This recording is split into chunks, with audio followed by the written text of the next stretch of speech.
And welcome back to the Extended Cutline Podcast. This is Nate Beyer welcoming you to our 5th episode. This is weird because I really thought I've recorded more than 5 episodes. 5 episodes of the Extended Cutline Podcast. It's part of what we're trying to do here with GX3 Media, trying to put the media in the GX3. If I'm only doing photos, honestly, that's just photography. I need to do other things. Thus, we're going to continue to try this podcast. But this is only episode 5, according to my numbering system. Well, let's just put it this way. Number 5 in this round of podcasting. We're not counting the stuff from a few years ago.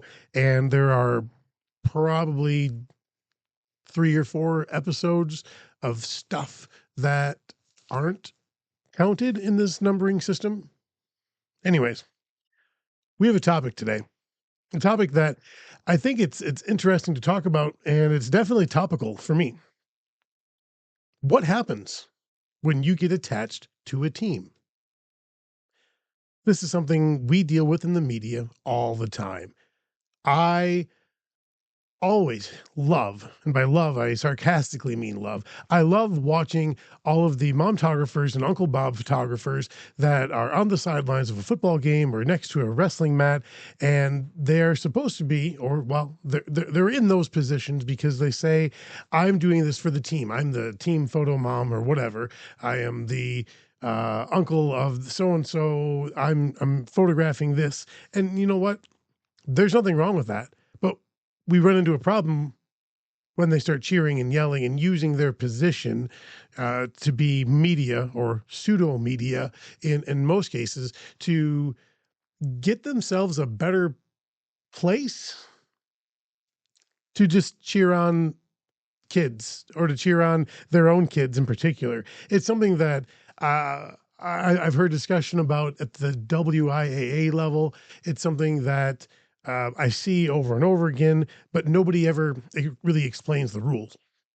We're going to touch on that, and again, how it's supposed to be done as we kind of walk through this topic today. What happens when you get attached to a team? Are you allowed to get attached to a team?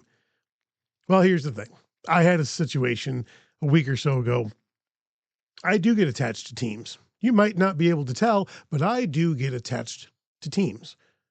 Now, some of it is a very political system where if you do team photos with me, then yes, there's something different about me wanting you to do well versus just that team that is kind of local, that is kind of good, that I've had a good relationship with. But there's something different about me being about that team investing in me, thinking enough of me to have me come in and work with them other than just come in for game day things. Yeah, I will get attached to certain teams. I've been attached to certain teams. I went to school at a school, and even now I still have certain ties and there's certain hierarchies for how I want certain teams to win based on those, I guess, like 25-year-old ideas. Anyways, let's walk through the situation that happened, and I'll hopefully be able to explain the good, the bad, the shoulds, and the should nots. At the end of the day, we should care about teams. Even in the media, you should care about teams. There should be some element of passion, of excitement. You should be able to go along on the ride, at least a little bit. Ride it high, ride it low. Enjoy the wins. Enjoy the superior victories and wallow in the miseries when everything goes wrong. The latter of which, that's kind of where I'm at. So we get to the end of every fall sports season, or at least this has kind of been the case for the past 15 years. We get to the end of the fall sports season. One by one, our sports drop off. Tennis, golf, they died probably about a month ago. Cross country, volleyball, and then we get to football. And at the high school level, at the high school sporting level, football is the last of all the fall sports. Well, that ended for me last week. We went to state football. It was good. I enjoyed it. We didn't get rained on like we thought. Everything was great. We had actually pretty compelling games throughout. But I have this, I guess this epilogue sport that I end up following. And again, college sports, pro sports, they follow different schedules, mostly because you don't have to share athletes like what you do in high schools. So if you aren't aware, I went and got my undergrad degree at Viterbo University in La Crosse, Wisconsin. I enjoyed my time there. I enjoyed my 7 years. Yes, it was seven. And I involved myself in the athletics department at some point in time. We didn't have nearly as many sports as what they offer now. So it was kind of easy to keep track of your basic things: soccer's, volleyball, basketball, baseball, softball. That was easy, easy, easy. It's expanded since then. But again, I still have I want my Viterbo things to do well. Viterbo volleyball has been one of the brightest spots, actually, the brightest spot of that athletics department for at least 15 years. I've enjoyed working with that team, that program, coaches, players. They've given me some unique opportunities, some highs. I've also sat through some lows, many lows, many frustrations with that program. And I say that because when I went to school, the first half of my tenure there, Viterbo volleyball was not anything. They weren't relevant. They were a program that some kids utilized to further their playing time. That's it. There was no hope for winning a. I think we used to have a conference championship game, a conference tournament championship. I think we used to have like region titles, which would maybe be like the equivalent of like a sectional type title at the high school level. And then there was this national tournament that was never ever on our radar. And then all of a sudden, I believe it was 2012, we found a way to kind of crack the lid on that. We found a way to get into the national tournament, and it was wild. It was interesting. It was compelling. It was new. It was different. It was, again, a lot of highs. And I remember going to nationals. Well, they had to win a game to go to the actual national site. So they had to win a national game on their home court, which I wasn't at because I went with soccer to a conference tournament championship game, I think, or something like that. Anyway, no, it was a whatever. Anyways, I wasn't able to be there. They made it to the national site. I went there, spent a week with them, watched them, I think, finish in the quote unquote Elite Eight. They had wild wins. Again, it was just a wild week of everything, and it was all new. And since then, we've been treated to, or I've been treated to, a lot of different news, things that things, Final Fours, Elite Eight, Sweet 16s, wins, usually more wins than losses. And I've appreciated all the new and different things. But last week, our new and different thing was losing that opening round national tournament game. We're going to try to, again, I'm going to try to converge my points of emphasis here, because I do get attached to teams. Losing at home in a national tournament opening round game hasn't been done before, but it also hurts a lot. So here's the thing. I'm not supposed to, as media, I'm not supposed to be emotionally involved or invested to some extent. I definitely shouldn't be outwardly displaying favoritism towards one team or another. But that doesn't mean that I'm not invested in a team. Yeah, I love going to that national tournament site. I love spending the week that we usually do out in Sioux City, Iowa. It's kind of a working vacation. We, the last couple of years, have put in a lot of time. Logan and I have both had the opportunities to go out there.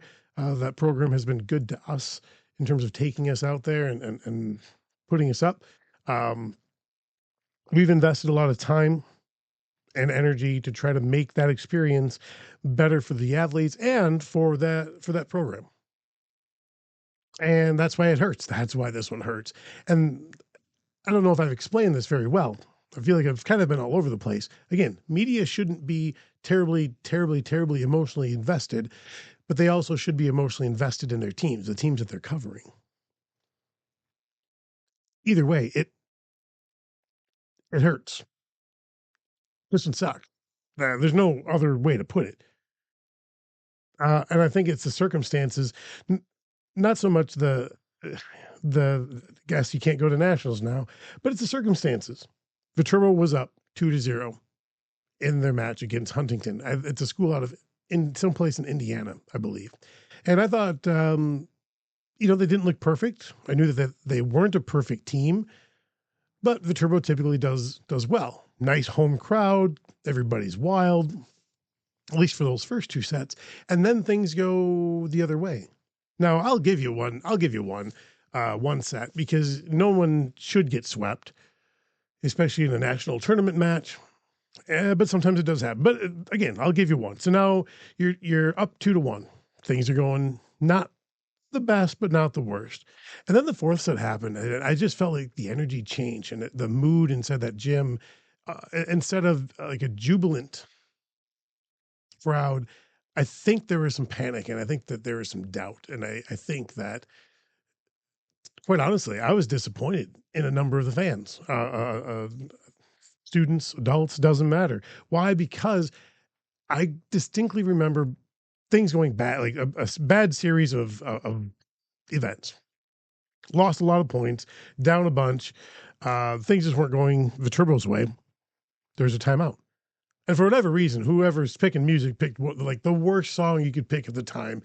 Eventually it picked up, but like the first 30 to 45 seconds of the song is just this slow melodic, put me to sleep nonsense. And you have parents doing nothing. You have students doing nothing. It's quiet. It's a dead zone. That's the time when you need your parents to rise up and to make a commotion. That's when you need your your student sections to step up and be a little unruly, to cause a little chaos, to ease the tension. But instead, everybody, I think, panicked. It felt like they panicked. It felt like they were worried. It felt like they were so discombobulated because of the direction of the match, the set. They didn't know what to do. Anyways, again, fourth set was interesting at the end. Viterbo had a chance to close them out, but they just couldn't. Go to the fifth set, and nothing went right from the start. I think you were down a bunch to begin with. Same thing. There's another timeout. I just remember looking around and nobody's doing anything. That frustrates me. Now, I, as media, I'm not the one that should be telling everybody to rise up and get a little wild. That's probably what should have happened. Somebody needed to lead, and I didn't see any leadership out of the fans that were there. They just sat, didn't know what to do. The team probably kind of felt the same way. They needed some energy to pick them up. Anyways, Viterbo lost 3-2. I did my job. At the end of the match, I knew what I had to do, which was, get some sad photos of Viterbo, but also make sure that you shoot the winning team celebrating this momentous victory. And for them, that's a really big win. I don't recall them ever getting to the national tournament in the 10, 12, 15 years I've been there. I could be wrong.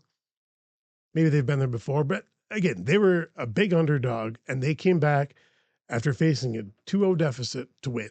I will tip my cap to that, but I am definitely disappointed in my home team. There's no reason not to be. And this is one of the issues. Again, as media, I'm not supposed to really take sides. You almost need to detach yourself emotionally to do this job. You can't go into a game and be a homer for Holman. Okay. You can't go into this job in my line of work and I can't, even though I cover Sparta for newspaper things, I can't go into the thing being super excited about Sparta and yelling at the officials from the sideline because I thought that was a pass interference call. I can't go to Blair Taylor, and even though I'm covering them, I can't be frustrated or can't be super excited, yelling, excellent job, kids, from next to the mat or whatever. I've got to kind of keep it all in check. I'm a terrible, terrible, terrible person to watch sports with because I am pretty detached. I'm pretty, I guess I try to be as objective as possible. That's the word, that's the term, being objective as possible. And even last weekend, I was pretty objective about what was happening at that match of Viterbo. Again, I'm using this match of Viterbo as kind of my vehicle to kind of talk about some of these things that we're supposed to deal with in media, but also just to kind of get some of these frustrations out. Because quite honestly, yeah, it still stings. You ever have one of those losses that, you're right there, you think you should have it, something just doesn't go your way, and you lose to an opponent that you think might be an inferior opponent? I mean, on paper, Viterbo had no reason to lose that match. I don't think. But we play games for a reason. And the best stories are of some of these underdogs, where the challenge is great and the victory is sweeter. I get it. The victory is really only as good as the opponent. And for Huntington, that victory is delicious, delicious, because they beat Viterbo, which Viterbo now in the past 10, 15 years has very much changed its own culture and its reputation as a volleyball program. That's a pretty cool thing. Again, remember when I was in school, we struggled to win a set. The first half I was there, struggling to win not a match, a single set. And now the expectation has been national tournament. Technically, we reached the national tournament this year. We just didn't go to the actual national tournament site. So I went through all the stages of grief, I think. Throughout that match, as I'm watching things spiral out of control in a negative way, again, I'm trying to find ways to stay positive and stay upbeat, but I'm also pretty realistic. And I said, you know what? Look at this. This other team has found a way to put it together defensively. This other team still has energy and they aren't quitting. And we've won for so long. Yeah, again, like I said, stages of grief. So there's some denial here. Maybe we really weren't that good. Maybe we didn't. Okay. And then there's some acceptance. You know what? It's okay that we lost. And honestly, I think in the long run, Viterbo losing this past week, this is my rationalization. Again, this is my acceptance as I work through those different phases of grief. We needed to lose because it'll make us better in the long run. Now, it sucks. It sucks for these seniors, and it sucks because we have some pretty big shoes to fill going into next year. But as a program, we've probably been flying a little too high, flying on some reputation, maybe needs to put in a little bit more work. We need to do some things better, differently. I'm not saying that the kids don't work. I'm not saying that the coaches aren't smart. I'm just saying that there is something that comes with winning all the time. You get used to it. I don't want to say you take it for granted, but I think it does come with a little entitlement. We are so-and-so, we deserve to win. Think about it. Think of certain high schools in our area that win a lot. And what happens when they don't win? Do they handle it well? Do they not handle it well? Again, I didn't want to see this Viterbo group lose. I wanted to see them win, go on to the next level, and see if they could hang with some of the best of the best of the best in the nation.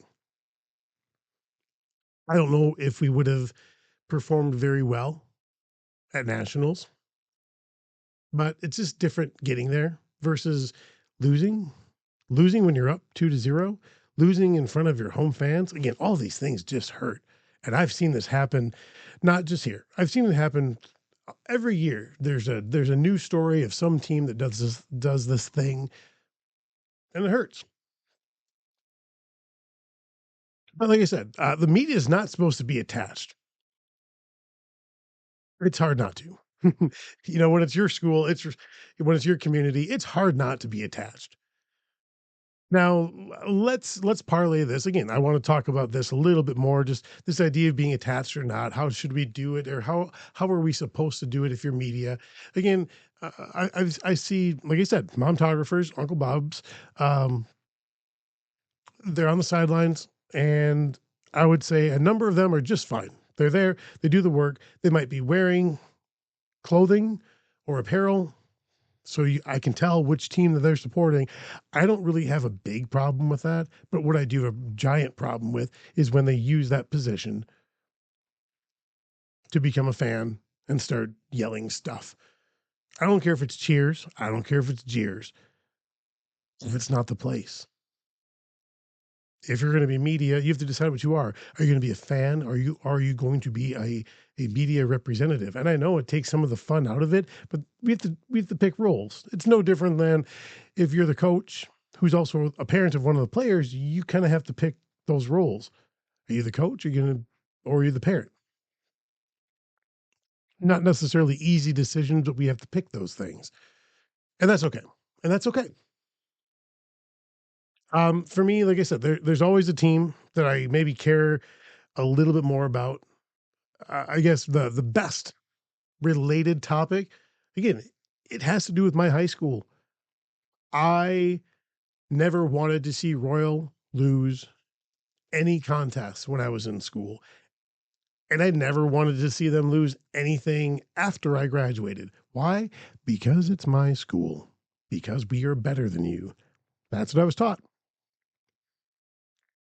Or at least that was what I thought we should think. It took me many years to get over that. I would go to games and I would be so, again, certain matchups, and I'll lay it out for you. The Royal Brookwood matchups, even to this day, Royal Brookwood, because of the issues. And if you don't know, I'll put this out there. I live in Wilton. Wilton was its own high school until 1962 or three, whatever it was, and then it went to Royal. It combined with Elroy and Kendall, and it joined the Royal School District. 5 miles away, we have Brookwood. Norwalk, Ontario made Brookwood. I think they invited Wilton, but Wilton was a bunch of sticks in the mud and didn't want to go be part of it. That's fine. I enjoyed my time at Royal. I will say really nothing bad about my time there. It was great. We had, bigger classes. We could offer a lot more academic adventures than what any of our local schools can now. And our athletics were top notch. I mean, we were very competitive. We were also probably the biggest, the bigger. I think we were the biggest school in our conference. So honestly, we probably should have been the best. We had more kids to pick from. That's a lot of it. What it comes down to, numbers. But those first few years after I graduated, I would go back and I would do highlight films. I would do some photography. I needed to watch Royal play teams. And because Wilton, where I live, broke away and went to Brookwood again, there was a lot of bad blood for a number of years before the detachment, but I think there were still some tense moments afterwards. I think that we still have some hangover from that even today. That's 25 years ago. Where these communities, I don't want to say that they don't get together, but there's something when you put sport competition on the plate, we get a little feistier about it. I don't have a problem with it. That's just exactly how it is, and that's okay. No, I don't want to lose to Brookwood. I also don't want to lose to Hillsborough most of the time. Again, there are certain situations where Brookwood has had really good teams, and I don't want them to lose to Royal because that would affect their maybe a perfect standing, or maybe that would affect something like a streak, or like a historic win streak or some such thing. Okay, again, it kind of depends on the storyline, but that being said, I still I don't want to lose to those teams. And I remember shooting games. Let's say Royal Brookwood, that's probably the best example. I would shoot those games, and I shot those games horribly, absolutely horribly, because I was personally invested. I, as much as I wanted to be neutral, even though I was working for both schools, usually, or trying to cover both schools, I couldn't help it. I cared about one more than the other. I wanted one team to win. My work reflected that bias, let's say. My work was mediocre. Now, I've been able to put a lot of that aside and to really go in, quite honestly, and it's going to sound bad, going into a game where I just don't care. I don't care. I don't care who wins. I don't care what happens. I'm pretty detached. Again, this is kind of how I end up watching sports anywhere. I try to be as objective as possible. I am boring to watch sports with because I don't get super excited about a bad call. I look at it and I'm like, oh, yeah, that ball was out of bounds. I don't know what you're arguing about. I did see that last weekend. Line judge made a call. Line judge was right. Our coaches went nuts. I look over in the stands and I saw some parents. Yeah, they called it in. Line judge was right. Yeah. The sideline that we sit on changes our perspective, no matter how we want it to, or how we think or don't think that's going to be the case. It absolutely is the case. It changes. And sports brings out the best and definitely the worst in us. It screws up our perspective. But I was a big old pile of garbage trying to shoot these Royal Brookwood games because I didn't want to lose to that other school. I've had other games. I've had some Bangor games like that where I've wanted Bangor to win for reason A, B, or C, and I end up not shooting well. I've had cash in games like that. I've had Sparta games like that. I've had let's think of some other things. I've had almost every team I've covered. There's been an instance where I want them to win. It's a better storyline if they win than they win.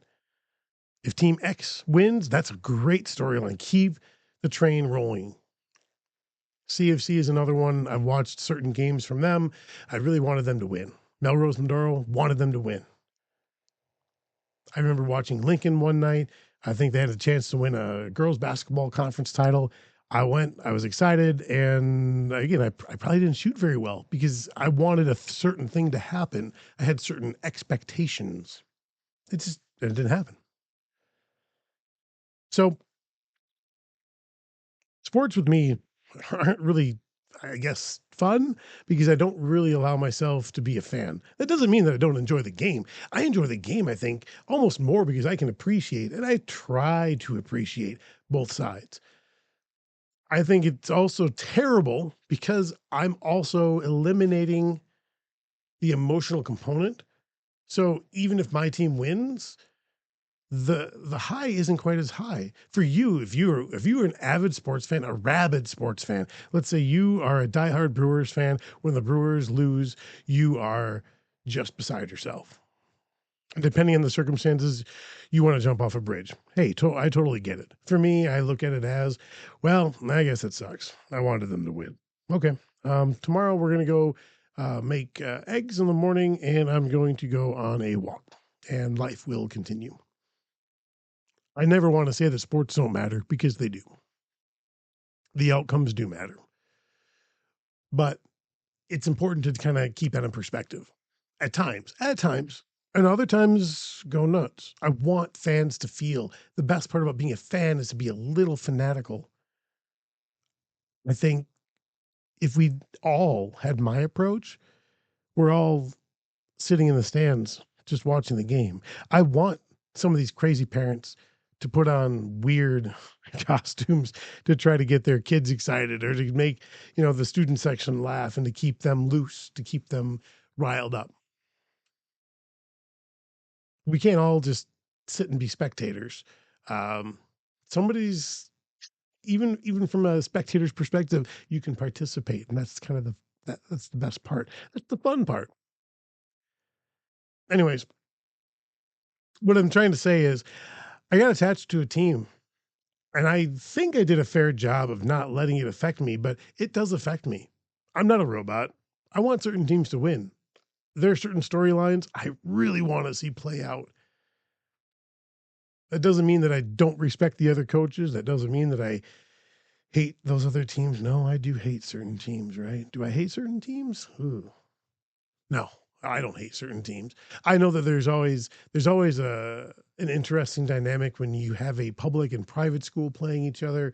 That's an interesting one there. I totally sit objectively on those because I don't really care. Public, private, I don't really care. We have school choice. It's basically the same thing. Kids are going anywhere that they want to go in today's day and age. If you're an athlete of any with any acumen for a sport, you're moving schools to try to get whatever opportunities you can. That's just how it is. I don't care. Private schools, kids bounce there, well, mostly because their parents think they should go there. That's fine, whatever. But again, I'll be able to watch a sport, hopefully, I think, pretty objectively.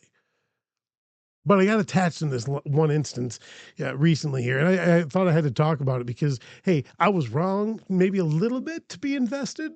I mean, I want the best for my local teams. It's a little different collegiately because I am not investing in both teams. I'm not working and really covering both teams. I mean, I am, but I'm not. And I think it's okay to like or to love certain teams. It's just the way that I'm able to show that has to be a little different depending on the situation. But again, for those of you who are curious to how media works, um, we are supposed to be neutral. Now, I think at your professional level, I remember going on some stadium tour and they talked about, yeah, in the press box, you are not allowed to wear your colors of a certain team. You're not allowed to cheer or anything. If you're cheering from the press box, someone's going to probably throw you out because you aren't professional. It's not professional. It's not. If you're on the sideline and you're cheering for, let's pick a name here, Robert Johnson, that's pretty basic, because he's wrestling, and he's your first cousin and you're next to the mat. Yeah, you're doing the wrong thing. What's your role? Are you there to cheer for the team, or are you there to cover the team? Like you said, you're somebody in the media. You have to pick a role. Now, I did have that discussion with another buddy of mine who said that he had a bad football game because he was shooting his team and they didn't do very well and everything came out wrong. And I said, you ended up getting too emotionally invested. So again, it's not just me; it happens other places. So if you are trying to photograph a game and you're a parent of a kid and you are wondering maybe why your photos aren't coming out a certain way or why your video is all, let's say, boring or stagnant or whatever, it's probably because you're too gosh darn invested. Step back, detach yourself a little bit. Can you see it objectively? Most parents can't. Most parents are blinded because simply because they have their kids playing.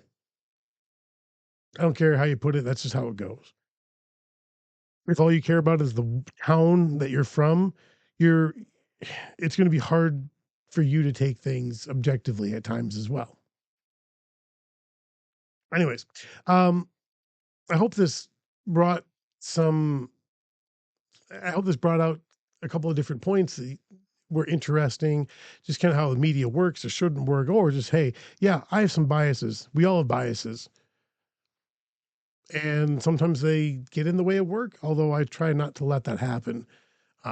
I do try to be objective in what I do. That's the role of the media. We're supposed to be objective. That allows us to sound reputable. If all I did was spout off positive things about a Nisita or really, really good things about a Lancaster, guess what? No one's going to take you seriously because every place has goods and bads. We've got to report both. We report the wins and the losses. Again, I remember this past weekend with this volleyball match I'm talking about, telling myself, you know what? This, like I said, this is a really big win for this other team. They're however many miles away. I know how I can photograph this moment for them. Go give them the best you can. And I think that I did. I think I did a pretty adequate job, even if I wasn't 100% excited about it. And I wasn't. I was probably about 50% pretty average. I was pretty average about the whole thing. No, I think because of that, my photos actually, I felt like turned out pretty well. And again, that's me coming off of a weekend of state football where I had 3 games with teams that I consider local: CFC, Darlington, Reedsburg. Did I do well? 2 of those teams lost. One of those teams won a state championship. Did I do those teams justice in terms of their own trophy presentations? That's kind of the trophy presentation is kind of the thing, because the trophy's a big deal. The game is the game, but the trophy is that big iconic moment. Did I do a really good job? I think I did pretty well for CFC. I think I did okay for Reedsburg. I think I did okay for Darlington. I'd have to look at those again. I haven't seen those. But again, I know what it's like compared to the other teams that I didn't care. I didn't care who won Division 1 or 2 or 4. I shot those things very differently. When you take out that personal bias, I think it allows you to see a little more clearly. And hopefully, this insight allows you to see kind of a peek behind the scenes in terms of how my brain works and how we work or should work in media. If you have any questions, feel free, drop me a note, drop a comment, share and tell stories, whatever. I want to know kind of what your experiences may have been like. And maybe this will help you find a way to train yourself, train yourself to be numb to all the feelings. Again, time and place. There's a time and place. Anyways, this is Nate Beyer for GX3 Media with the extended Cutline podcast, episode 5. Like I said, we're working our way through, eventually we're going to hit 100 episodes if we keep trying. Again, thanks for your time, everybody. I appreciate you guys stopping by. Make sure to check out our website, gx3media.smugmug.com, and find us on our socials. I think we're on X, we're on YouTube. We're on YouTube if you're listening to this. We've got a Facebook page. We definitely have an Instagram account. Take a look, give us a follow or a like, or just tell a friend to do the same thing. Whatever. Thanks again, everybody. Enjoy the holiday because we've got Thanksgiving coming up. I appreciate you guys taking your time to listen to me. And until next time, go enjoy yourself some sport, and we'll see you at a game. Bye.